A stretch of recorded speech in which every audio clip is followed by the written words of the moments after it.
दोस्तों, कर्ण की 5 गलतियां और वो मारा गया। आइए जानते हैं क्या है वो 5 गलतियां।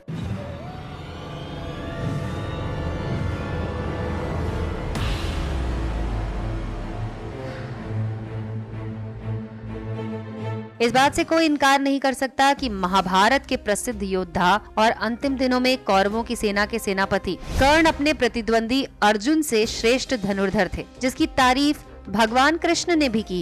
दोस्तों, महाभारत युद्ध में कर्ण सबसे शक्तिशाली योद्धा माने जाते हैं। कर्ण को किस तरह से काबू में रखा जाए, ये कृष्ण के लिए भी चिंता का विषय हो चला था। लेकिन कर्ण दानवीर, नैतिक और संयमशील व्यक्ति थे। ये तीनों ही बातें उनके विपरीत पड़ गयीं। कैसे? कर्ण के बारे में सभी जानते हैं कि वो सूर्य पुत्र और कुंती के पुत्र थे। उनके पालक पिता का नाम आधिरथ और माता का नाम राधा था। उनके गुरु परशुराम और मित्र दुर्योधन थे। हस्तिनापुर में ही कर्ण का लालन पालन हुआ। उन्होंने अंग देश के राज सिंहासन का भार संभाला। जरासंध को हराने का कारण उनको चंपा नगरी को राजा बनाना ही था। तो दोस्तों, इस वीडियो में हम आपको बताने जा रहे हैं कर्ण की गलती।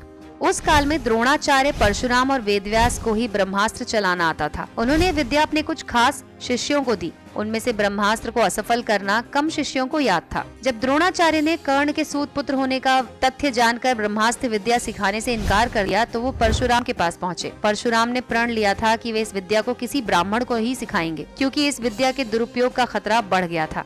कर्ण ये सीखना चाहते थे तो उन्होंने परशुराम के पास पहुंचकर खुद को ब्राह्मण का पुत्र बताया और उनसे विद्या सीख ली। परशुराम ने ब्रह्मास्त्र के अलावा कर्ण को कई अस्त्र शस्त्रों की शिक्षा दी। फिर एक दिन जंगल में कहीं जाते हुए परशुराम जी को थकान महसूस हुई। उन्होंने कर्ण से कहा कि वो थोड़ी देर तक सोना चाहते हैं। कर्ण ने उनका सिर अपनी गोद में रख लिया। परशुराम गहरी नींद में सो गए। तभी कहीं से कीड़ा आया और कर्ण की जांघ पर डंक मारने लगा। कर्ण की जांघ पर घाव हो गया, लेकिन परशुराम की नींद खुल जाने के भय से वो चुपचाप बैठे रहे। घाव से खून बहने लगा। बहते खून ने जब परशुराम को छुआ तो उनकी नींद खुल गई। उन्होंने कर्ण से पूछा कि तुमने उस कीड़े को हटाया क्यों नहीं? तब कर्ण ने कहा कि आपकी नींद टूटने का डर था, इसीलिए। परशुराम ने कहा कि किसी ब्राह्मण में इतनी सहनशीलता नहीं हो सकती। तुम जरूर कोई क्षत्रिय हो, सच बताओ। तब कर्ण ने उन्हें सच बता दिया। क्रोधित परशुराम ने कर्ण को उसी समय श्राप दिया कि तुमने मुझसे जो भी विद्या सीखी है वो झूठ बोलकर सीखी है, इसीलिए जब भी तुम्हें इस विद्या की सबसे ज्यादा आवश्यकता होगी तब तुम इसे भूल जाओगे और कोई भी दिव्यास्त्र उपयोग नहीं कर पाओगे।